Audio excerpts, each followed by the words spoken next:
I S I نے امریکہ کی مدد سے امریکہ کو ہی شکست دے دی۔ یہ الفاظ اس شخص کے ہیں جو سابقہ D G I S I تھا، جو حرف بحرف سچ ثابت ہوئے۔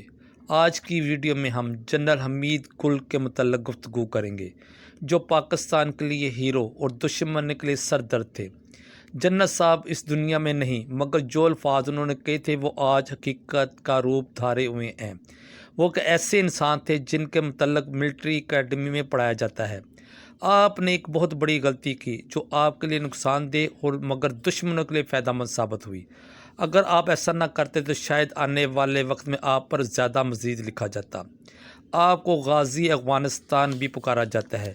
20 نومبر 1936 کو سرگودا میں پیدا ہوئے۔ آپ کا تعلق پشتون قبیلے یوسف زئی سے تھا۔ ابا و اجداد کا تعلق سوات سے تھا، مگر ہجرت کر کے پنجاب آئے اور سرگودا میں رہائش رکھ لی۔ آپ کے والد کا نام آغا محمد خان تھا، جو کہ ایک زمیندار تھے۔ ابتدائی تعلیم سرگودا سے حاصل کی، پھر گورنمنٹ کالج لاہور آ گئے۔ یہاں سے آپ نے ایف اے پاس کیا اور بعد میں ملٹری اکیڈمی میں داخلہ لے لیا۔ یہاں سے آپ کا فوجی دور شروع ہوا۔ 1965 کی جنگ میں ٹینک ریجمنٹ کی کمانڈ کی۔ 65 کی جنگ دنیا کی خوفناک جنگوں میں اس کا شمار ہوتا ہے، جو دوسری جنگ عظیم کے بعد سب سے بڑی ٹینکوں کی لڑائی تھی، جس میں انڈیا کے 600 سے زیادہ ٹینکوں نے حصہ لیا۔ بعد میں 71 کی جنگ میں بھی بہادری کے کارنامے انجام دیے۔ جب آپ بریگیڈیئر کے عہدے پر فائز ہوئے تو آپ کو ایک کورس کے لیے برطانیہ جانا تھا، مگر یہ آپ نے کہا کہ انگریز کون ہوتا ہے جو ہمیں جنگ لڑنے کے اصول بتائے۔ یہ کہہ کر آپ نے انکار کر دیا۔ جنرل حمید گل کا شمار جنرل ضیاء کے قریبی ساتھی میں ہوتا تھا۔ 1977 میں جب ضیاء نے بھٹو کی حکومت کا خاتمہ کیا تو اس وقت آپ بریگیڈیئر کے طور پر ڈیوٹی سر انجام دے رہے تھے۔ 1980 میں ملتان ٹینک ریجمنٹ کی کمانڈ کا انچارج بنا دیا گیا۔ جب آپ لیفٹیننٹ جنرل کے عہدے پر فائز ہو کر راولپنڈی آئے تو تمام آرمی کے جوانوں نے آپ کو سیکیورٹی حصار میں لے لیا، تو آپ اس چیز سے سخت ناراض ہوئے اور انہیں یہ کہا کہ تمہیں وطن کی حفاظت کے لیے رکھا گیا، نہ کہ حمید گل کی حفاظت کے لیے۔ آپ کا یہ ریکارڈ ہے کہ پوری سروس کے دوران آپ بغیر سیکیورٹی کے گھومتے رہے۔ اس کے بعد آپ کو ملٹری اکیڈمی کی کمانڈ سونپ دی گئی۔ اس وقت D G S I general Abdur Rahman تھے۔ آپ نے عبد الرحمان اور آصر نواز جنجوہ سے مل کر سیوت یونین کے خلاف پلان بنایا۔ جنرل حمید گل نے نقشے پہ لکیریں کھینچ دی کہ کس طرح سیوت یونین ٹوٹ جائے گا اور اس میں کس طرح مسلم ریاستیں آزاد ہو جائیں گی، جو حرف بحرف سچ ثابت ہوئی۔ یہ نقشہ آج بھی ملٹری اکیڈمی میں آنے والے افسران کو دکھایا اور پڑھایا جاتا ہے۔ افغان جہاد میں ہمارے فوجی جوانوں نے افغانیوں کے ساتھ مل کر روس کے خلاف جنگ لڑی۔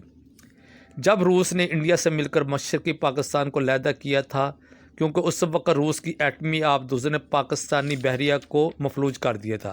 اگر روس یہ کام نہ کرتا تو ہماری بحریہ کی سپورٹ کی وجہ سے شاید پاکستان مشرقی پاکستان علیحدہ نہ ہوتا۔ آپ کی بہترین حکمت عملی سے افغانستان میں ہمارے ہیلی کاپٹر رات کو توپ گنے لے کر جاتے، ساری رات گولہ باری کرتے اور صبح ہونے سے پہلے وہ واپس آ جاتے۔ تاریخ گواہ ہے کہ یہ جنگ پاکستان اور روس کے درمیان تھی، جو افغانستان کی سرزمین پر لڑی گئی۔ دنیا نے دیکھا کس طرح پاکستان نے روس کے ٹوٹے کیے اور 6 مسلم ریاستیں قائم ہوئی۔ یہ جنرل حمید گل ہی کے کارنامے ہے کہ کس طرح روس ذلیل ہو کر افغانستان سے نکلا۔ آپ کو عبد الرحمان کی ترقی کے بعد D G I S I لگا دیا گیا۔ 1988 میں کئی افسران اور جنرل ضیاء الحق بہالپور حادثے میں شہید ہو گئے تو صدر پاکستان اسحاق خان نے اسلم بے کو آرمی چیف بنا دیا۔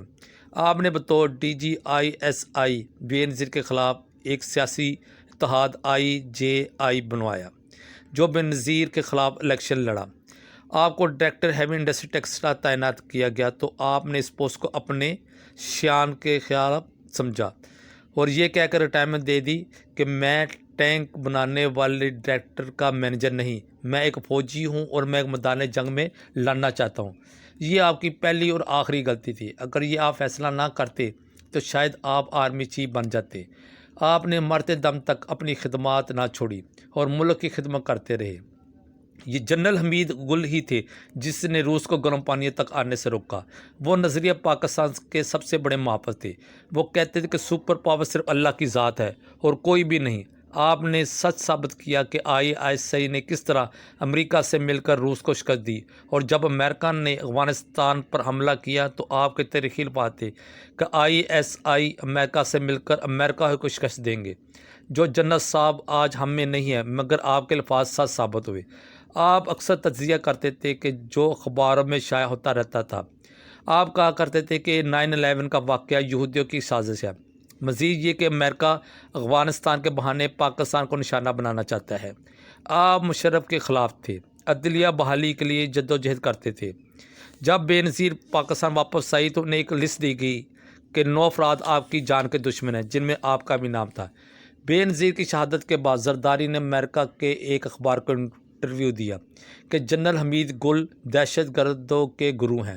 آپ دفاع پاکستان کونسل کے جلسوں میں سب سے آگے ہوتے تھے۔ آپ نے تحریک اتحاد کے نام سے ایک جماعت بنائی، مگر الیکشن کمیشن نے اس کو رجسٹر نہ کیا۔ 15 اگست 2015 کو جب انڈیا میں آزادی کا دن منایا جا رہا تھا، اس دن آپ کو برین ہیمرج ہوا اور آپ خالق حقیقی سے جا ملے۔ لوگ آج بھی کہتے ہیں کہ جنرل صاحب زندہ ہے، بطور جہادی تنظیموں کے طور پر۔ یہ تھی میری انفارمیشن۔ آپ کو پسند آئے تو میرے چینل کو سبسکرائب کر دے۔ اللہ آپ کا حامی اور نگہبان ہو۔